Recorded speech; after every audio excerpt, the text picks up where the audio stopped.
So you'll hear a little recording in progress, just so you know, like what we're sharing is like recorded, and then we'll post this to the CCS YouTube page following the meeting. I say that out loud just because we are talking about First Amendment audits today. So if like you're sharing any experiences at like your library of like things you might have experienced, like just keep in mind like this is recorded, and so would any experience that you share with us. So just want to like, you know, give us the PG version of something that might have been like an intense interaction. Okay, other things is I'm serving as our secretary today, so it would be extremely helpful for me if you haven't already to put your name and library in the Zoom chat for easy attendance. If you do chime in with a point, it's also extremely helpful if you can just say your name and your library before speaking. That way I can mark down who said what. It's going to make it a lot easier for me. I really appreciate that. Okay, so let's go ahead and get into it for today. Okay, so I just want to do a quick rundown of what we're covering, and then I'll hand it over to Liz so she can go ahead and get us started. So we've got our regular stuff we do every meeting. We'll take any additions to the agenda. Then we've got officer reports, and we'll be talking about our new PASS officers for next fiscal year. We've got an update from Deborah under CCS Staff Reports. We'll be talking about First Amendment audits, so a nice opportunity for discussion. And then Meg from Prospect Heights had wanted to talk about the CCS outreach module, and we'll have me go from our member services department here to answer any questions you might have about that. So I'm going to go ahead and turn it over to Liz. So Liz, whenever you are ready. Okay, so I just want to remind everybody, like Kathleen said, that this meeting is being recorded. So just a heads up that whatever you say will be kept for posterity. I would like a motion to approve the minutes from last meeting. Anybody? Mary Ann gives a motion to approve the minutes from last meeting. Thank you. Is there a second? Pam Strain, I'll second. Thank you. All right, the minutes from the last meeting are approved. Are there any additions to the agenda?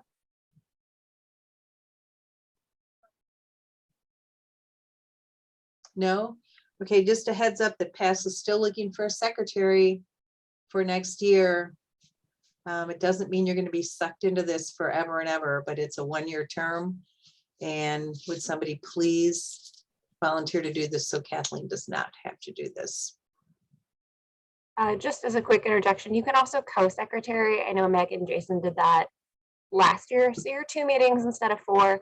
It's pretty easy. It's a nice way to hold a leadership position. And you're only taking 2 notes for 2 meetings in a year. So it's not as terrible and dire as it sounds. But if you are interested, you can either chat me during our Zoom call today, or you can shoot me an email or send us a help ticket. And we will train you. And it's not as hard as it sounds. Minutes are real easy task once you've like got it under your belt.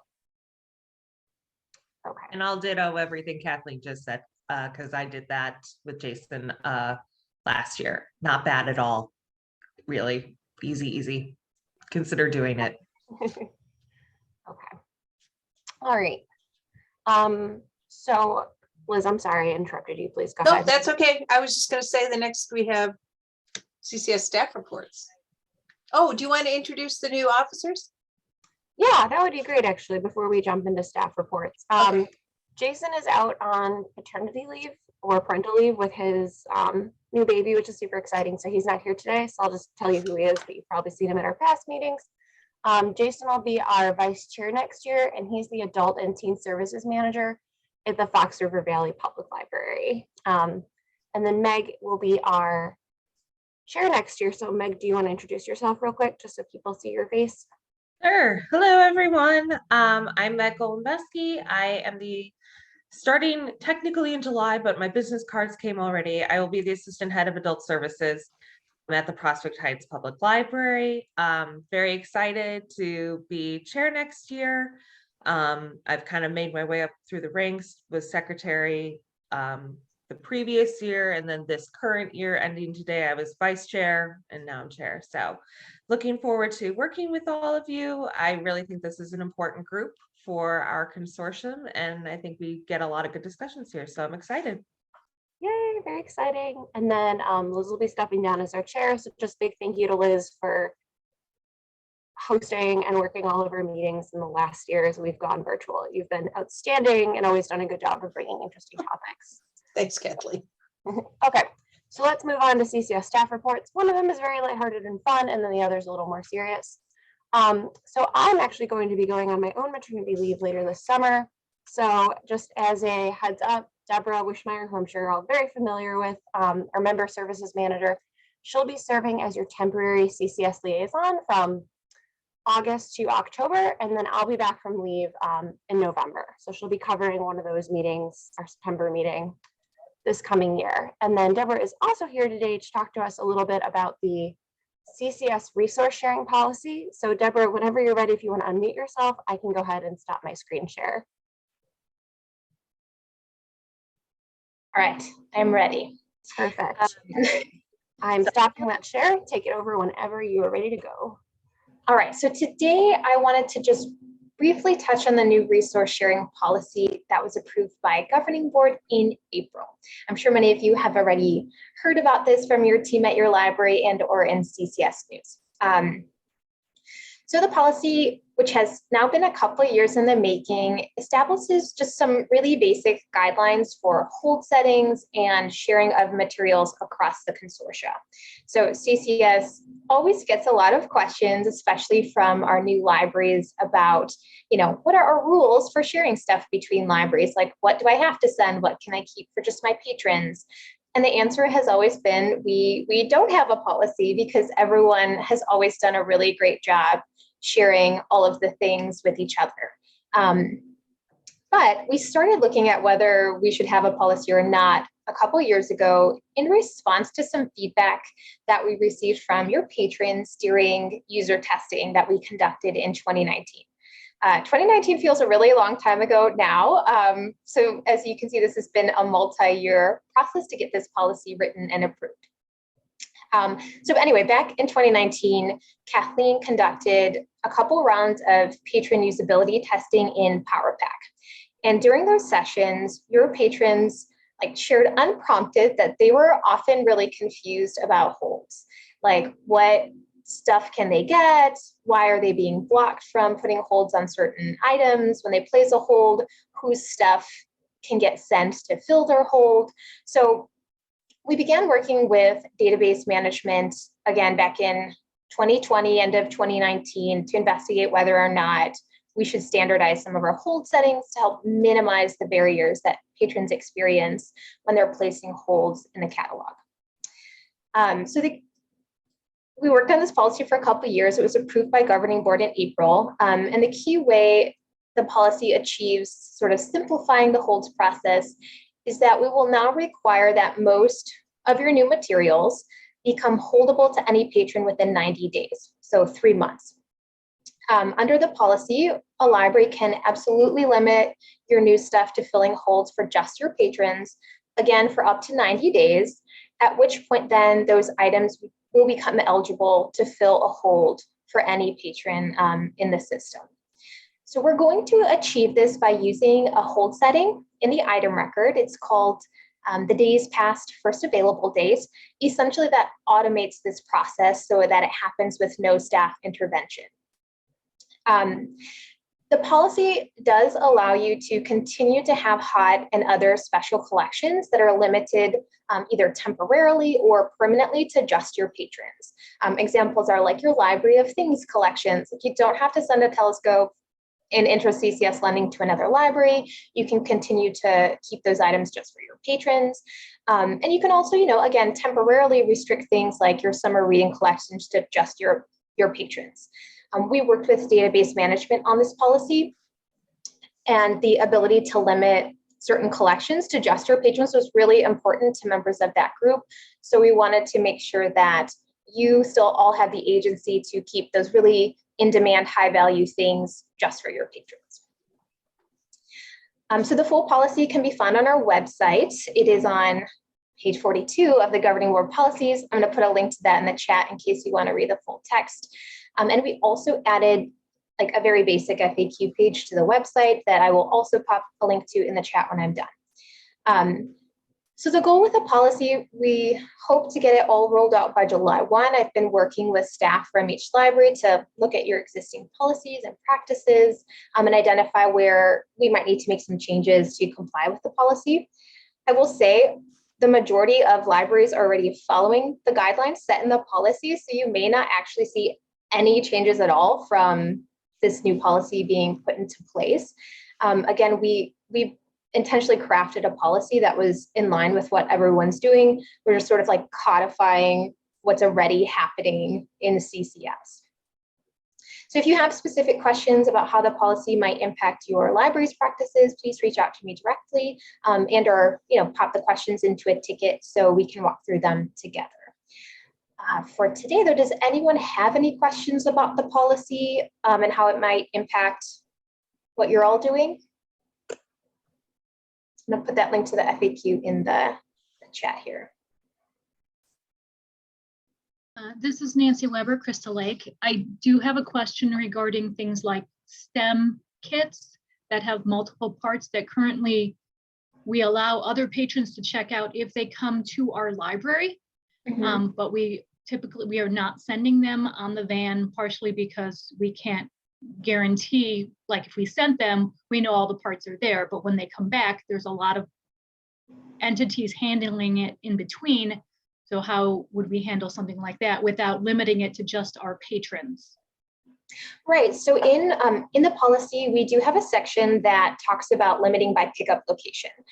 In general, we would encourage everyone to send as many things as they can through delivery, but we do have a section in the policy that says if the item cannot feasibly be sent in transit due to like size, risk of damage, et cetera, that you can limit by pickup location. So essentially you could say, either my patrons can place this on hold, but they have to pick it up at my location. So there's a setting in the item record that essentially puts that limit by pickup location into place. So yep, you can continue to do that. Thank you.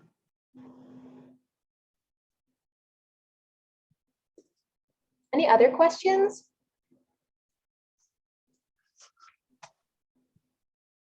No? Oh, it looks like we got one in the chat. It's from Mona Reynolds. She asked, what's to stop someone from returning the item on the van? This is a really good question, and this came up at the ILL meeting as well. I think most libraries have some sort of visual indication on the item itself that you have to return it to a certain location, like this must be returned at the Algonquin Public Library. That will be an agenda item on the next ILL meeting if anyone is interested in hearing best practices on what libraries are currently doing.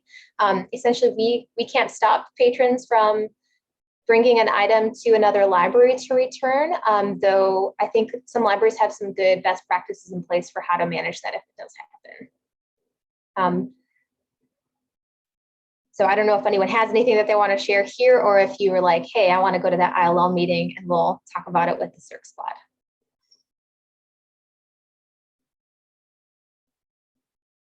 We did gather some data, just because I like talking about it, that showed that most patrons use the same library.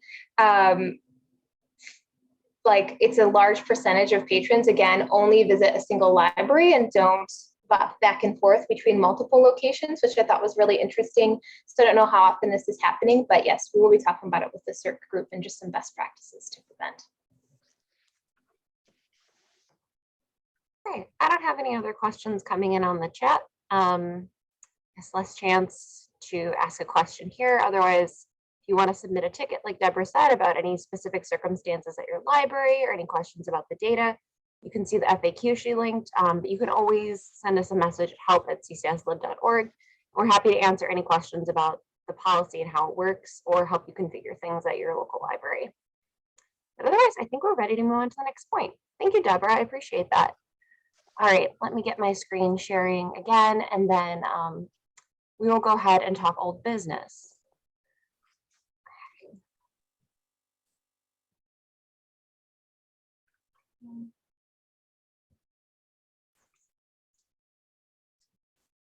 Can I get a thumbs up from Liz if you can see my screen?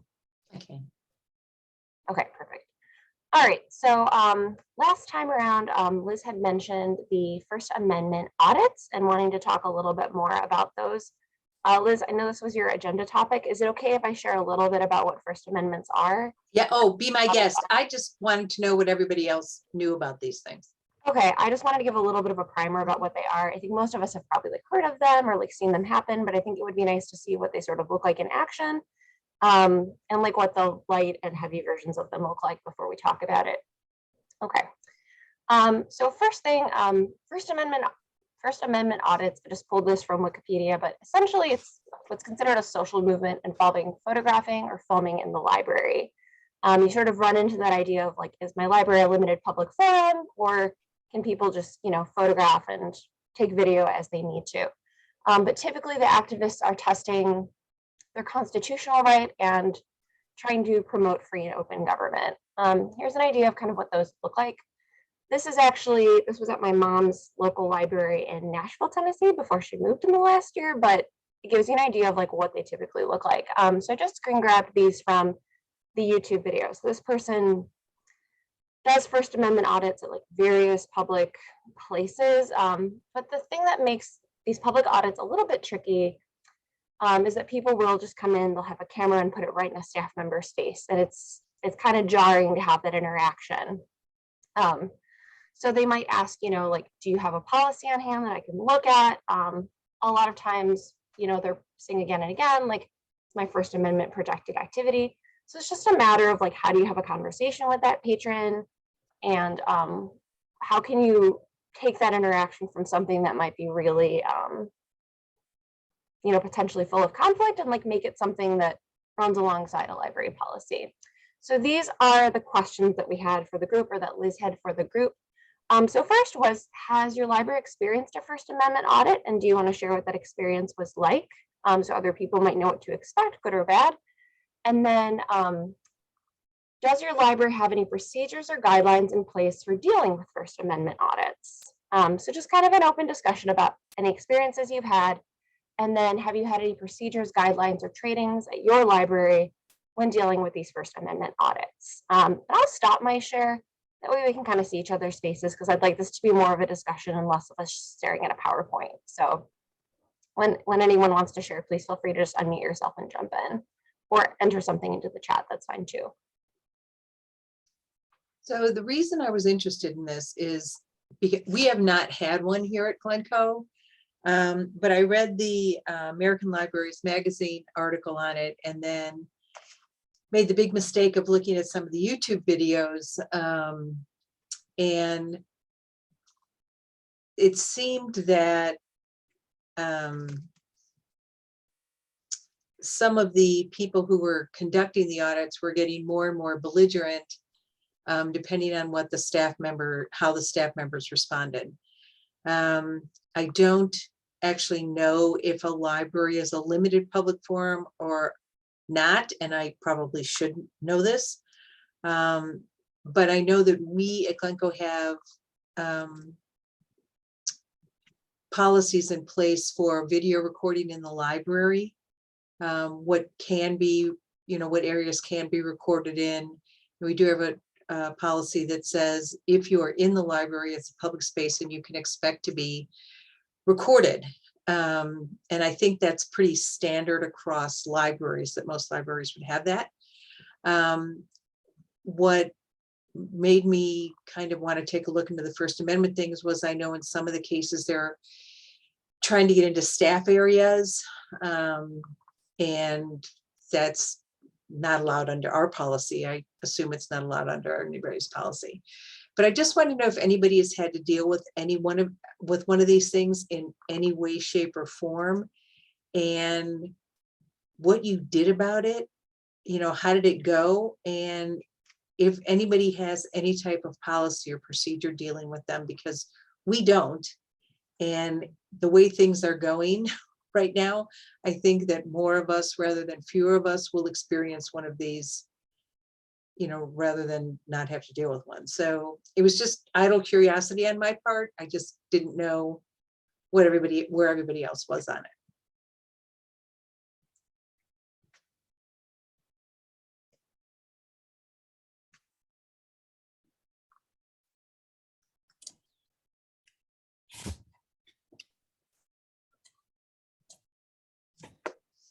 This I'll is jump Henry in. from, Go ahead. sorry. Go ahead. So this is Henry Sadowski from Algonquin Library. We haven't experienced a First Amendment audit, but we did get training on it in our last staff in service just like 2 weeks ago. Basically, we were told if somebody comes in to film in the library, they're allowed to do that in public spaces. Just let them do their thing as long as they're not harassing anybody or causing any kind of commotion. They're really looking for like a reaction from you. And that's what they're looking to like make viral on YouTube. So if you just kind of treat them as any other patron, let them go about their business, typically they'll film, they'll leave, and they'll be fine. We were told the public spaces they can film in, but the staff areas they're not allowed to go in. So that, just to address that side of things, we were told they can film anywhere they want in the public spaces. Pretty much don't approach them. If they're doing that, just treat them like another patron, but they're not allowed in the staff areas.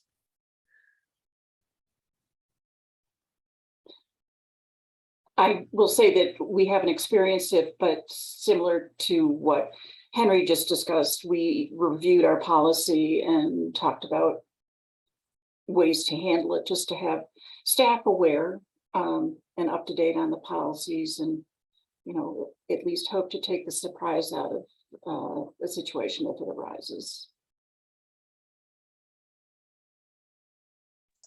So Pam, do you have a specific policy for this, or does it come under your photography in the library policy? We just discussed it under, what existing policies address this, and, our policies, as you say, I think pretty standard among them, that, if you're in a public area, you should expect, you're basically giving permission to be, or by being there, you can be recorded versus a staff area. This is David Whittingham, Des Plaines. We haven't had one either. And similar to everybody else, we've talked about it in our department heads meetings and shared some information. And we have kind of a similar feeling, as Henry said, of to not react and let them do their thing. The only thing that we did is we did do a full walk around the building and make sure that all the entrances to any staff areas were labeled staff only, and then they put up new signage saying as much. So that way those areas are protected in case we did.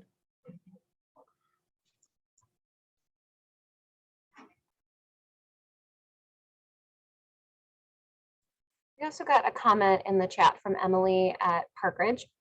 I'm just going to read hers. She's not of the mic right now, but our director recently reshared our photo policy with us after we had a First Amendment adjacent incident. Basically, the policy states that recording can be done only with the consent of those being recorded.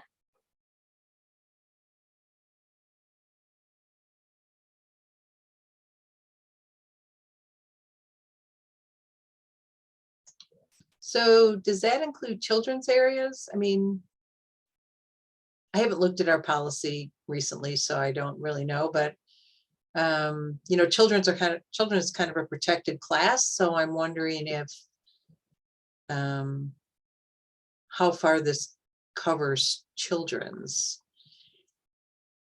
Anne, can you weigh in on that? Do you know? Emily did say, just to, because she responded really quickly, she said the policy wasn't specific to children's/not children's. That's an interesting thought to bring up, though. Okay, and I'm sorry, I think I might have spoken over someone who unmuted themselves, so please go. I'll jump in. Just our general, I shouldn't say policy because I don't know that this is in print, but individuals who are not in the youth services department in service of a child are not welcome. So we would intercede if someone walked in with a camera and started filming in our youth services department and they weren't there with a child. Now that is going to look different with the group who came into, I'm not sure which library, with their children, and it was it was a protest about masks, and they were there with their children and they were filming. So that St. Charles, thank you. So that would be a little stickier for us. But we did have, I like the term First Amendment adjacent, because we had someone who came in and was filming. It was more about masks, but it had that feel. It was persistent, not overtly aggressive, but aggressive in the sense that they were approaching and not asking a question necessarily. They weren't seeking information of any sort. They were more speaking with us in the background as if we were part of their scene. I wasn't personally part of it, so I don't have an update on that. But yeah, if somebody came in and was just filming and weren't with a child, they would be asked to step out of kid space. That's how we would handle it with kids. Not a great answer, I know, sorry. We also have from Anne Finstead at Glencoe. Just going to read what she'd written in the chat because she doesn't have a mic handy right now. She said, our policy at Glencoe is also not specific to children's. However, we could choose to apply this phrase if needed. Persons taking photographs and videos will not, 1, compromise a patron or staff member's right to privacy, 2, harass, intimidate, or threaten a patron or staff member, or 3, block library aisles, walkways, stairwells, doors, or exits. Okay, so our policy apparently does not have any children-specific information either. Although I will tell you, I have personally told people that they cannot be up in children's without a child, unless they're just talking to librarians. Now I know, and Anne can correct me on this, I don't think that's a written policy. That's my paranoia policy about people wandering around upstairs in children's. But I just wondered, since children are protected, whether or not these policies, a First Amendment audit could be allowed to roam in children's. That's all. I don't know what to do with these things. They kind of make me nervous, quite frankly. Not that we've had one, but I just kind of wondered if anybody else is, looking for the devil on the wall, or if it's just me. I'm wondering with training, Henry, sorry to call you out. You just mentioned you had an in-service day where you covered this. Did you have a speaker come in, or was it just a staff member reiterating policy as part of your in-service day? No, so this was our director who gave a presentation on it. Basically, she showed us a couple of videos from other libraries, libraries that have handled it well, these situations well, and libraries that haven't handled it well. Kind of the takeaway that I got from it was most of the time, the people that are coming in, they're looking to see if somebody approaches them to create an issue, rather than creating an issue themselves. So they're walking in with a camera to kind of test out. There was a video that she showed us. It was a guy who was vision impaired. He was going through to see, how people would react to him going in with the camera when he was asking for vision impaired equipment. How would the librarians respond to him? The staff members basically just sat there, let him go about his business. When he approached the desk, they responded professionally the way they normally would. And he left, posted the video online, said they did a great job, and he was done. With the other video, the people came in with camera equipment, like the whole setup. They had equipment, microphones, and everything. And right away, a librarian approached them, was like, hey, you guys can't have this in the library. They were there in protest of a program that the library had recently, something like that. They'd had an interaction with one of the staff members earlier. So they came back in. a librarian approached him right away, was like, you can't have this in there. Like, this is our First Amendment rights. They called a security guard. And so things just kind of boiled over from there. And the training from our director was basically, if somebody comes in with this equipment, let them walk around. Chances are they're just coming in there to see what your reaction is going to be. If you don't give them a reaction, then you're really taking away any kind of content that they're looking for to post online. Just treat them like another patron. If they're asking you a question, answer their question. Typically, they're just trying to see how you're going to react. They're not going to stay very long if you don't react. I don't know if that's helpful or not, or if I just kind of rambled for a while. No, that's really helpful. Okay. Yeah, I think it sounds like your director did a good job of sharing some case studies and like walking through it. And, you know, it's like, this is good, this is bad. Mona shares what Henry shared is what we discussed at our library as well. So it sounds like that's how a lot of people are handling it. And then Deborah here at CCS shared as well. In case it's helpful, the Rails website has a repository of library policies. There are some sample policies for photography and general use services. Shout out to Northbrook for sharing so many helpful policies, and she's linked that there. I also have 2 resources I want to share when we kind of like wrap up, you know, people's like personal things that they've walked through, where ALA has like a class that you can take. And I've got some like discount codes that they've emailed me that I can share with this group as well if anyone's interested. And Nancy at Crystal Lake says, what if another patron has a negative reaction to the patron videotaping and they cause a scene? So has anyone experienced that? What if another patron has a negative reaction to a patron videotaping and they cause a scene or make a complaint? Has anyone dealt with that? I'll We jump haven't- in. Go ahead. Sorry, Henry. go ahead. No, I was gonna say, we haven't experienced that, but then it becomes a patron behavior issue, which, you know, is covered by that policy. So I'm sorry, Henry, go ahead. Oh, no, just the other part of the training that she gave us was a lot of times the patrons will look to you to see, like as staff members, you're like the leaders and they're looking to you for guidance.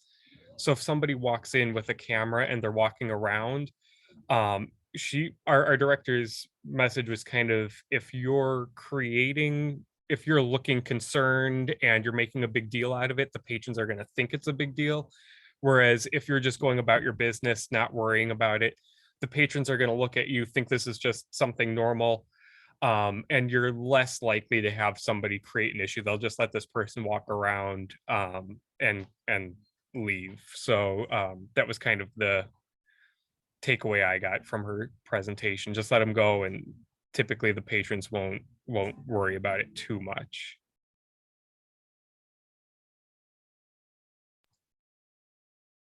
Okay. Are there any other comments or questions anyone wanted to share before we talk about resources that are available for training on responding to First Amendment audits?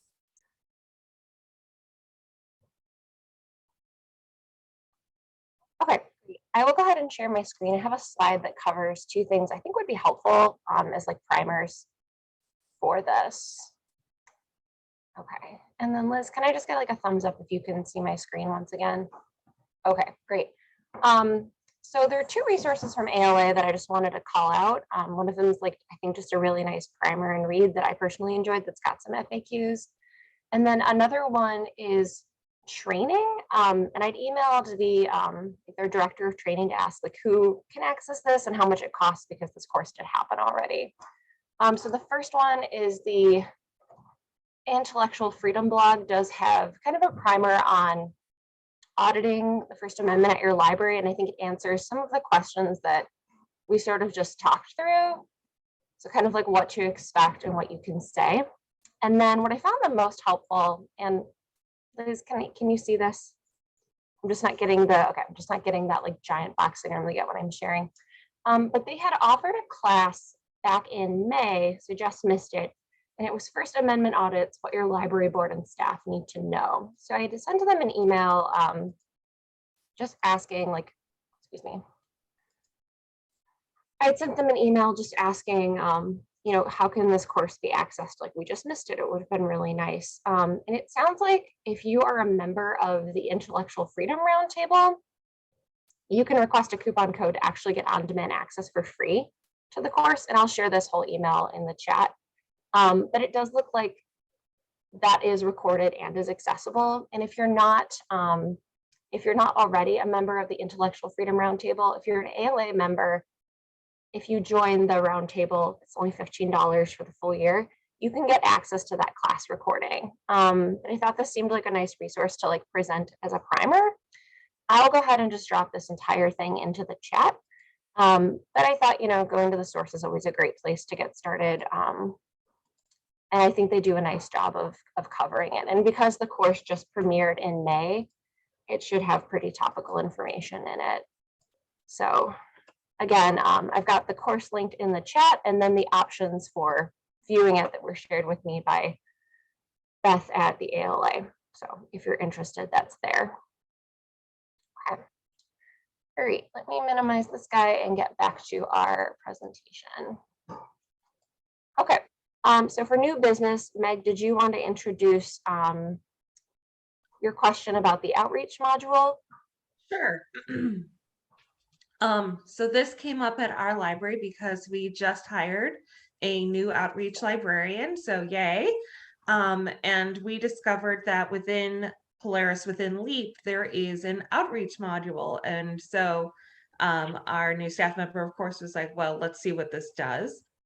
So what we've learned is it does require CCS to turn this on for you, so to give you the permissions for it. So if this is something you're interested in, that's something you'd have to go through CCS to get it. But it's a pretty interesting tool because it allows you to kind of just better organize your outreach patrons, whether they be homebound or maybe visits to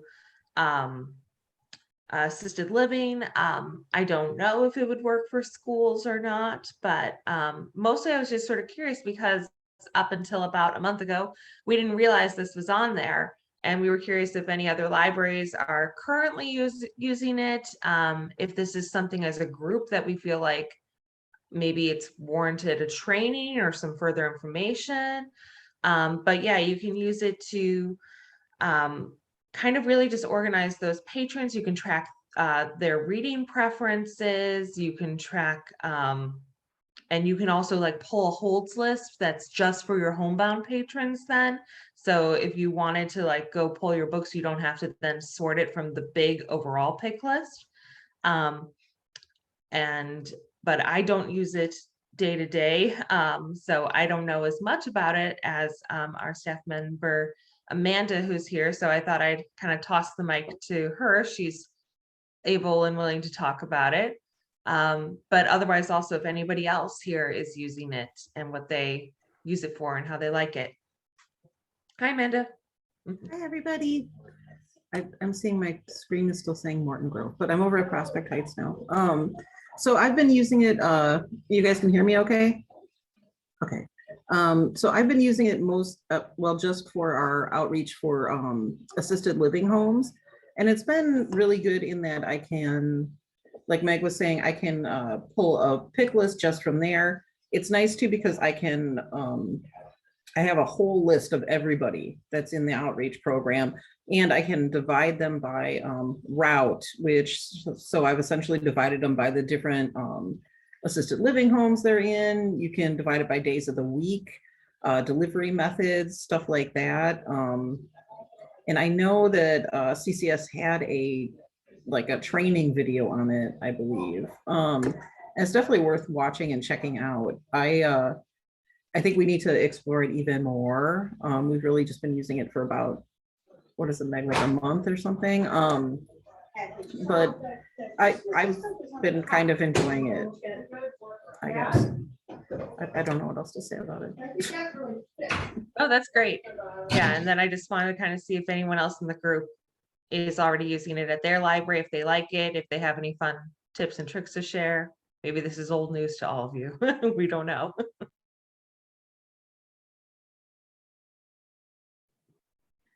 This is Nancy at Crystal Lake. We have been using it once we reopened after our closing for remodeling. So we primarily use it for our outreach to the adult living communities.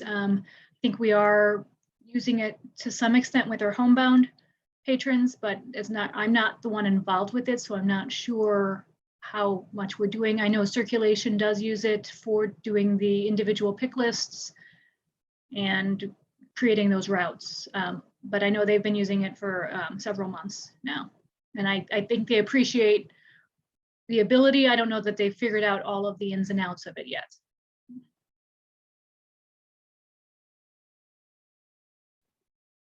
Thank you.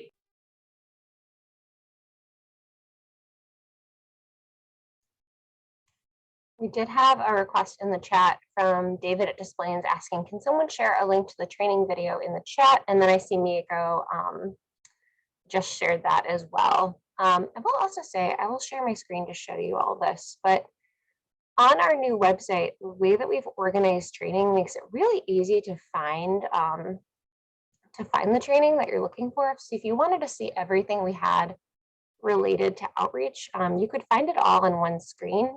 Liz, can I get a thumbs up if you can see my screen? Okay, thank you for being amazing. Okay, so when you visit our website now, one of the new things that you'll see is under how to here, you'll see by software and by department, and under public services, that's where we're putting all things related to outreach. Everything's kind of organized by topic now. So if you open up under outreach, you'll see a couple of different resources here. One of them will include the class that Miyako just linked to us. But you also see everything from like a PDF, which is like that online guide to outreach that CCS has created. Even like an online class that shows you an introduction to outreach for LEAP. So if it's something you wanted to explore before you got started, you can click on any one of these tools. And I think the online classes are always like a really great place to get started because you'll get some course objectives that will show you like what this class covers. And then Miyako has custom created this course for CCS libraries. It'll tell you what the time investment is and what you can expect to learn. There's also course PDFs that kind of walk you through like how you would use this and give you some examples that you can walk through. But what's nice is once you start that course, on the left, you've got kind of an overview of everything covered here. So you can sort of cherry pick what you're most interested in learning. But all of this is going to be video based and sort of walk you through how you would use the module as well as some examples. And then again, just as a brief reminder, under our how to, you can find training for everything here now, including if you just wanted to view all of the online courses alphabetically, you could see those. But I think the really beautiful thing is as public services staff, sometimes like CCS has so much training on everything. But now that they're all organized by topic like this, it's really nice to see what's here. And you can also even say what type of format you prefer. So if you only wanted online classes, or you only wanted like a PDF download, or you only wanted to see the video, you could sort the content here very easily to learn a little bit more about what we offer and how you can begin to use it. So sorry, I always just love to plug training when we can. So were there any other experiences about that training module, or did you have any questions for Miyako on how it works?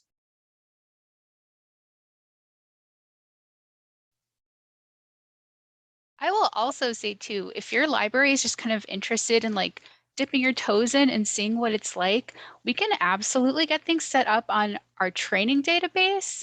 So you can play around in there without like disrupting your existing outreach patrons in our production. So that's absolutely an option if you're interested in just kind of playing around.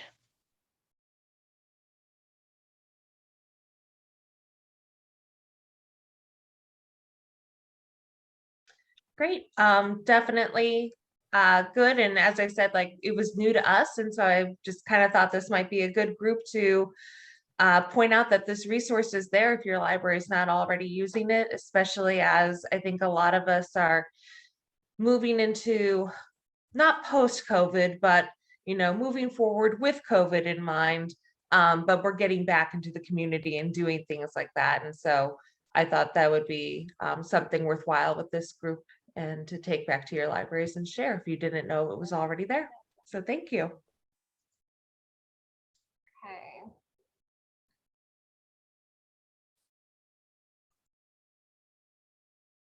Okay, great. So I'm just going to share our last little slide here, so we can go ahead and wrap up. So just as a reminder, some resources from CCS.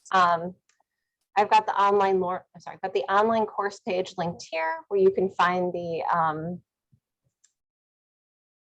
this one's just our introduction to LEAP, but I'll take you to that online courses page, so you can see all of our online courses in one page.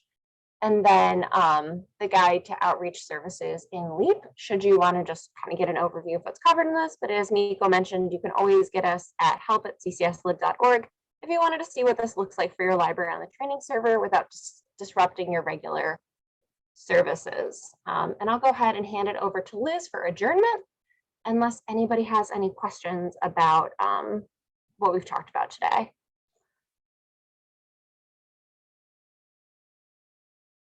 I don't see any questions, so Liz, whenever you're ready. And you're muted, by the way. Can I have a motion to adjourn, please? Pam Strain, I move to adjourn. Can I have a second? Nancy Weber, I second. Thank you. The meeting is adjourned. Everybody have a great summer. Kathleen, good luck. Congrats, Kathleen. Oh, thanks, guys. All right, I'll stay on until everybody hangs up. So if you have anything, you can let me know.